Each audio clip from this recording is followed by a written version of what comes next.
Muy buenos días a todos. Good morning, ladies and gentlemen. We have 5 minutes to 12, but given that we finished a little bit earlier the previous session, something that never tends to happen, I think it's good to start early. My name is Blanca Alcanda. I am the General Director of TechnoSite, a company that belongs to the Grupo Fundosa and Alonso Foundation. And for me, it is a pleasure to present here during the plenary session of the most important conference on accessible technologies in Spain, but also outside Spain, to present the INREDIS project. The slogan chosen by the organizers of the conference is designing technological reality for all. The truth is that Mr. Punset, during the opening session, spoke to us in a very human way about the human profile of research. And INREDIS tries to bring the human profile of research as well, the human profile of technologies, but on the other hand, it brings in the technology, how we can bring together those two layers.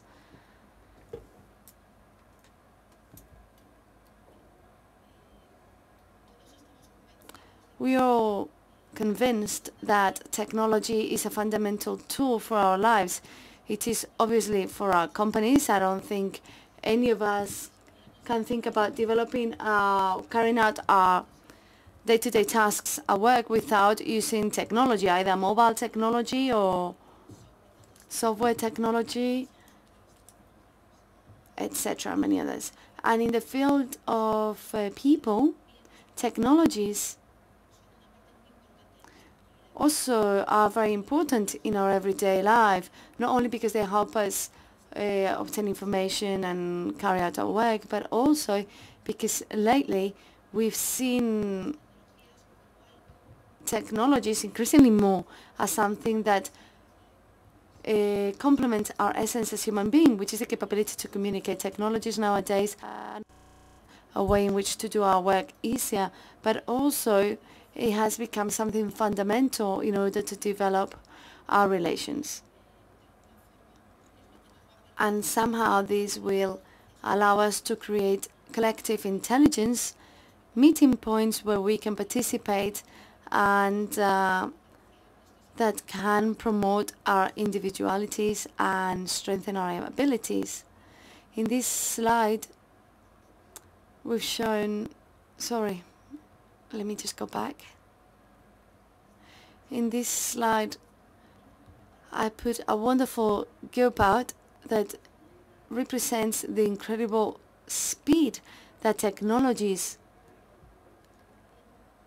have. Every day we find a new technology that does something new, and this very strong and speedy change is compared to this little cat that even though he tries to go as fast as he can, he still cannot get there, and the gap is increasingly bigger because every more there is a large group of people that have difficulties to access technology for different reasons, because of accessibility, but also because of knowledge, because technologies are not cheap.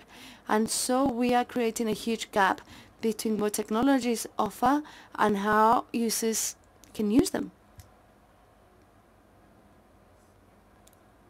In this context, we must be able to have technologies that increasingly more adapt to people. The CITs are helping us to make the right decision, and it allows us to gain information very quickly, and given that we have more information on the decisions that we have to make, we are more aware and we are able to make the right decisions increasingly more, and it is those right decisions that bring us the difference between the people that can access that information and people that cannot. If we are not able to give the same opportunities to access information, we'll be creating this digital gap that is the break between people that are able to use technologies and those who cannot. And we also have to be able to use the technology in equal conditions, because somehow CITs can also help us to bridge that gap. There are many opportunities for inclusive technologies. The welfare state as we know it will only be possible with the intensive use of technologies, because if not, it will not be able to be sustained in time. We must all be aware that the pyramid, or the demographic pyramid, is inverted in Spain, and that increasingly more the elderly need support that through technologies will be more efficient. And somehow we need to make sure that these technologies foster independent life. There is still many things to do in this field, even though we have done a lot. And I think in Spain we have the conditions, the climate also, because I think that in order to be leaders in something, we can't just have it. We can't just have the basic components that allow us. I think that Spain has the right conditions, like for instance a very important legal code, all the legislation regarding accessibility, access to information, to the information society, etc., promoted by the public authorities, and also by companies that have to abide by certain accessibility conditions, and also the autonomy law, or the dependence law, which is also opening a big field for innovation. There's also many important associations like ONCE and others, and many companies that work on this, and many universities that gradually have introduced themselves in the field of research and of accessibility.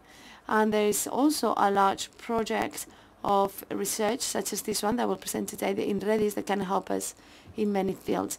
And what are the challenges of the design of accessible technologies? Well, first of all, we have to be able to design technologies thinking about the needs of users. Until not that long ago, we designed the technologies and then we saw whether they were applicable or not. Now we know that if we involve people from the beginning in this innovation, we can develop projects and innovations that are more applicable to the society and to reality. And this opens a huge field, because any project that we must launch must be sustainable, and that sustainability means that it must be used by users. And so we need to be able not only just to design independent solutions, but also to be able to develop large-scale technologies, but that can also apply to all the fields. Technologies need to adapt to diversity. Until not that long ago, it was the opposite. We tried to adapt people to technologies, and this obviously has been insufficient for a large group of the population. And in this field, research and innovation and development is very important.